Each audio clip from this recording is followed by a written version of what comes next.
VIP Karen demands special treatment. Unaware I'm the owner, she left in tears with a $4,000 tab as payback.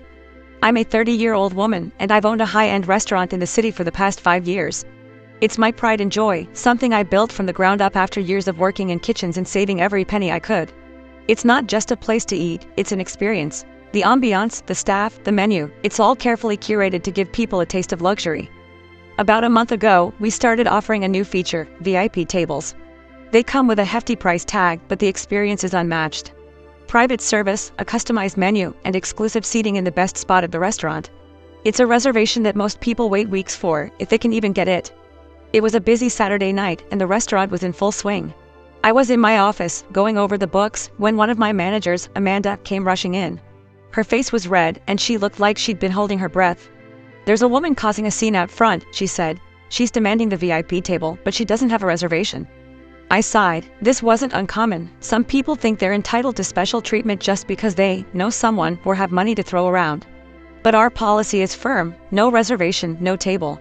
I followed Amanda to the dining area, and there she was, a woman in her mid-40s, dripping in designer clothes and gold jewelry, standing at the host stand with her arms crossed. She had that unmistakable Karen aura, hairstyled into a sharp bob, sunglasses perched on her head even though it was nighttime, and a scowl that could curdle milk. "Do you know who I am?" she was saying, her voice loud enough to make several diners turn their heads. "I know the owner, and if you don't seat me at the VIP table right now, I'll make sure you're out of a job by the end of the night." Amanda looked like she wanted to crawl under the host stand, but the host, a young guy named Chris, was standing his ground. "I'm sorry, ma'am," he said politely, "but without a reservation, I can't seat you at the VIP table. We're fully booked tonight." Karen's face turned a deep shade of red. "Fully booked?" she screeched. "Do you think I care? I'll have you know the owner is a personal friend of mine. I'll call her right now and have you fired." At this point, I decided to step in. I approached the host stand, keeping my expression neutral. "Is there a problem here?" I asked. Karen turned to me, her eyes narrowing. "Who are you?" she demanded. "I'm the owner," I said calmly. For a moment, she looked taken aback. Then she recovered, plastering on a fake smile. "Oh, perfect. I was just telling your staff how unacceptable it is that I'm being denied a VIP table. Surely you can do something about this." I raised an eyebrow. "You said you know me," I said, "but I don't think we've met." Her smile faltered, but only for a second. "Well, not personally," she admitted, "but my husband is a very important man, and we've been here before. I'm sure you can make an exception for us." I glanced at the dining area, where every table was occupied. The VIP section was full, as it always was on weekends. I wasn't about to displace paying customers for someone who thought she was above the rules. "I'm sorry," I said, "that we can't accommodate you tonight without a reservation." Karen's face twisted in anger. "This is ridiculous," she snapped. "I'm a loyal customer. I spent thousands of dollars here. Do you have any idea who you're dealing with?" I crossed my arms. "I do," I said, "and I also know that I've never seen you here before." Her jaw dropped, and for a moment, she was speechless. Then she recovered, her voice rising to a shrill pitch. "You're going to regret this," she yelled. "I'll ruin you. I'll tell everyone I know to never come here again." With that, she stormed out, her designer heels clicking against the floor. The restaurant fell silent for a moment before the chatter resumed, and I could feel the stares of several diners. I thought that was the end of it, but I was wrong. The following week, Karen returned, this time with a group of 6 people. She walked in like she owned the place, waving at the staff as if they were old friends. "We have a reservation for the VIP table," she announced. Chris, the host, checked the reservation book and nodded. "Right this way," he said, leading them to the VIP section. I was surprised. Who in their right mind would let Karen book the VIP table after her behavior last week? But then I remembered, I had delegated the booking system to Amanda. She must not have recognized Karen's name. For the next 2 hours, Karen and her group acted like they were the stars of a reality TV show. They ordered the most expensive dishes, set back several plates claiming they weren't cooked properly, and demanded constant attention from the waitstaff. I was watching from my office, growing more irritated by the minute. When the check came, I decided to deliver it myself. "Here you are," I said, placing the leather folder on the table. Karen barely glanced at it. "Put it on the house," she said, waving a hand dismissively. I blinked. "Excuse me," I said. "Put it on the house," she repeated, her tone condescending. "You should be grateful we even came here after how rude you were last time." I stared at her for a moment, then opened the folder and placed it in front of her. "I'm afraid I can't do that," I said. "Your bill is $4,000. Karen's eyes widened, and her mouth opened and closed like a fish out of water. $4,000. She sputtered. "The hell did we even order?" I pointed to the list of items on the bill. You ordered the lobster, the wagyu beef, the vintage champagne, and several other high-end items, I said. And let's not forget the bottle of cognac you opened, which alone costs $1,500. Karen's face turned pale, then red. This is outrageous, she snapped. I demand to speak to the owner. I am the owner, I said, smiling. For a moment, she looked like she was going to explode. Then she turned to her group, who were suddenly very interested in their napkins and silverware. Well, she said, glaring at them, are you going to help me pay for this? No one responded. One by one, they mumbled excuses and left the table until Karen was sitting there alone. She looked at me, tears welling up in her eyes. You can't do this to me, she said, her voice trembling. You made a reservation, I said. You ordered the food. You drank the champagne. This is your bill. She ended up calling her husband, who arrived an hour later looking furious. He paid the bill, but not before giving Karen a tongue lashing in front of the staff and several amused diners. As they laughed, Karen shot me a look of pure hatred. But I didn't care. She had tried to take advantage of my business, and she got exactly what she deserved. After the incident with Karen and her outrageous $4,000 bill, I thought that was the last I'd ever see of her. People like her rarely have the humility to face the consequences of their actions and simply vanish after being put in their place. But Karen, it turned out, wasn't like most people. About a week later, I was in my office going over the next month's events when Amanda knocked on my door. She looked uneasy, her eyes darting behind her like she was expecting someone to be there. Is everything okay? I asked, setting down my pen. Not really, she replied. Karen's back. She's at the host stand demanding to speak with you. She says it's urgent. I groaned and pinched the bridge of my nose. What does she want now? She didn't say, Amanda replied, but she looks different this time. I don't know. You should probably see for yourself. Reluctantly, I left the office and made my way to the front of the restaurant. There Karen stood, but she wasn't the same confident, smug woman who had caused so much chaos before. Her designer clothes were gone, replaced by simple jeans and a sweater. Her makeup was minimal, and her hair wasn't styled in its usual sharp bob. But the biggest difference was in her demeanor. Her posture was slouched, and her face was flushed, like she'd been crying. When she saw me, she didn't launch into a tirade or demand special treatment. Instead, she took a deep breath and said, I need to talk to you. Privately. I hesitated. Every part of me wanted to tell her to leave, that I didn't have time for whatever drama she was about to bring into my life. But there was something in her voice, something raw and vulnerable, that made me pause. Follow me, I said, leading her to one of the smaller private dining rooms we use for meetings and events. Once we were seated, she fidgeted with her hands, avoiding eye contact. I owe you an apology, she began. I raised an eyebrow. This was the last thing I expected to hear. I was awful to you and your staff, she continued. I acted entitled and rude, and I'm sorry. Truly, I am. I crossed my arms, not ready to let her off the hook just yet. Why the sudden change of heart? I asked. She sighed and finally looked up at me. Her eyes were red and glassy, like she'd been holding back tears for a while. I'm going through a lot right now, she admitted. My husband, he's leaving me. He said I embarrassed him too many times, and the incident here was the last straw. He called me a spoiled, selfish brat who doesn't know how to treat people. I didn't say anything. What was I supposed to say to that?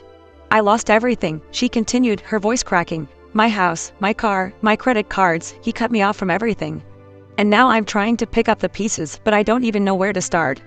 I felt a flicker of sympathy, but I pushed it down. Karen, I appreciate the apology, but you put my staff through hell. You treated my restaurant like your personal playground. You can't just walk in here and expect forgiveness because you're having a hard time. Her shoulders sagged, and for a moment, I thought she was going to get up and leave. But then she said something that caught me completely off guard. I want to work here. I blinked. Excuse me, I need a job, she said, her voice trembling. I don't have any money, and I don't have anywhere else to go. I know I've been horrible, but I'm willing to do whatever it takes to make things right. Please, just give me a chance. I stared at her, unsure of what to say. Was this some kind of trick, or was she genuinely desperate? You want to work here, I repeated, still trying to process what she was asking. Yes, she said, nodding. I'll start at the bottom. Dishwashing, cleaning tables, whatever you need. I just need a chance to prove that I'm not the person I was before. I leaned back in my chair, studying her. This was a woman who had walked into my restaurant weeks ago, demanding the VIP table and threatening to ruin my business. And now she was sitting across from me, asking for a job. Part of me wanted to say no, to turn her away and let her deal with the mess she'd created.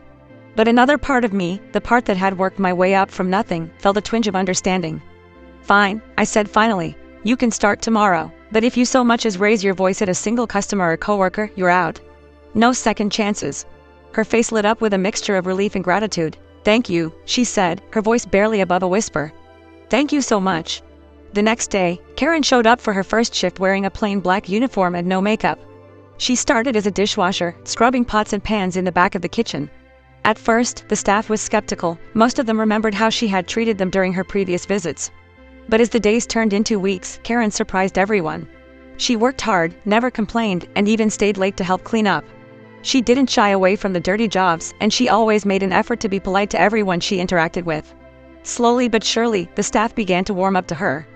One day, I found her sitting in the break room during her lunch break, staring at her phone. She looked up when I walked in and gave me a small smile. "I never realized how hard this kind of work is," she said. "I used to think people in the service industry had it easy. But now, I have so much respect for what you do." I nodded, not sure how to respond. She hesitated for a moment, then said, "I don't think I ever told you this, but I lost my parents when I was young. My grandparents raised me, and they gave me everything I ever wanted. I guess that's why I grew up thinking the world owed me something." I sat down across from her, listening as she opened up about her life. For the first time, I saw her as a person, not just the obnoxious customer who had caused so much trouble. Over the next few months, Karen continued to prove herself. She worked her way up from dishwasher to server, and eventually, I offered her a permanent position as part of the team. She still had a lot to learn, but she was trying, and that was more than I ever expected. It's been 6 months since Karen started working at the restaurant, and the transformation I've seen in her has been nothing short of remarkable. At first, I only gave her the job because I felt a small tug of pity for her situation, and, if I'm being honest, I was curious to see how long she'd last before quitting. But Karen didn't quit. If anything, she seemed determined to prove me, and everyone else, wrong. The woman who once stormed into my restaurant, screaming about a VIP table, is now one of our most reliable employees. She's gone from washing dishes to serving tables and has recently started shadowing Amanda to learn about management. Karen works harder than anyone I've ever seen, and what's most surprising is how much my staff has grown to like her. But let me back up and explain how we got here. A few weeks after Karen started, I noticed a shift in her demeanor. She wasn't just showing up and doing the bare minimum, she was genuinely trying to learn. She asked questions about how the restaurant operated, how to handle difficult customers, and even how the kitchen staff coordinated orders. One night, after the dinner rush, I saw her helping the kitchen crew clean up even though her shift had ended an hour earlier. "She's really not as bad as we thought," Amanda said to me one evening after Karen had left. "I mean, don't get me wrong, she was awful before, but now, it's like she's a completely different person." And Amanda was right. Karen wasn't just showing up for a paycheck, she was trying to rebuild herself. One of the most surprising moments came during a particularly chaotic Friday night. The restaurant was packed, the kitchen was backed up, and we were short-staffed because one of our servers called in sick. Karen was running from table to table, taking orders and delivering food, when one of the customers in the VIP section started yelling about their steak being overcooked. I watched from the corner of the dining room, half expecting Karen to snap back at the man. But instead, she apologized sincerely, took the plate back to the kitchen, and personally ensured the replacement was cooked to the customer's liking. She even comped his dessert, which wasn't something we normally did, but in this case, it smoothed things over. After the rush, I pulled her aside. "That was impressive," I said. She looked at me, confused. "Boy, you handled that customer," I said. "Most people would have lost their cool, but you stayed calm." Karen shrugged. "I've been that kind of customer before," she admitted. "I know how awful it feels to be ignored or dismissed. I guess I just don't want to be that person anymore." That night, I realized Karen wasn't just here to pay her bills, she was trying to make amends for the way she used to treat people. Over time, Karen started opening up more about her past. She told me about her marriage, how she had relied on her husband for everything and how losing him forced her to confront the fact that she had no real skills or independence. She also talked about her parents' death when she was young and how her grandparents' wealth had shielded her from ever facing real hardship, until now. "I've never had to work for anything in my life," she told me one evening after closing. "I just assumed people would cater to me because they always did. But now, I see how much I took for granted. I don't want to be that person anymore." Hearing her say that made me think back to my own journey. I hadn't grown up with wealth or privilege. I had worked my way up from being a line cook in a dingy diner to owning my own restaurant. And while Karen's path was very different from mine, I could see that she was trying to find her way, just like I had. Then, a few weeks ago, something happened that completely changed how I saw her. It was a slow Monday evening, and one of our regular customers, a single mom named Linda, came in with her 2 kids. Linda works 2 jobs and doesn't have much money, but every couple of months, she treats her kids to a meal at our restaurant.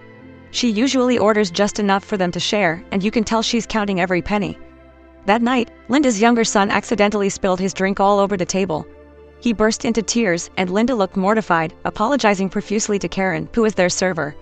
Instead of getting annoyed or rushing to clean it up, Karen knelt down next to the boy and said, "Hey, it's okay. Accidents happen. You know what? I'll bring you another drink, on the house. How about that?" The boy sniffled and nodded, and Karen gave him a warm smile before heading to the kitchen. She didn't stop there, though.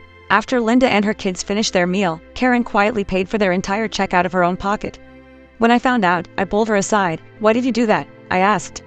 Karen shrugged, her eyes glistening. "I've taken so much from people in my life," she said. "It feels good to finally give something back." That moment solidified my decision to promote Karen to assistant manager. It wasn't just about her work ethic, it was about the person she had become. She wasn't perfect, and she still had moments where her old habits crept back in, but she was trying. And that's more than I could say for most people. Looking back, I never would have imagined that the woman who once threatened to ruin my business would end up being one of my most valued employees.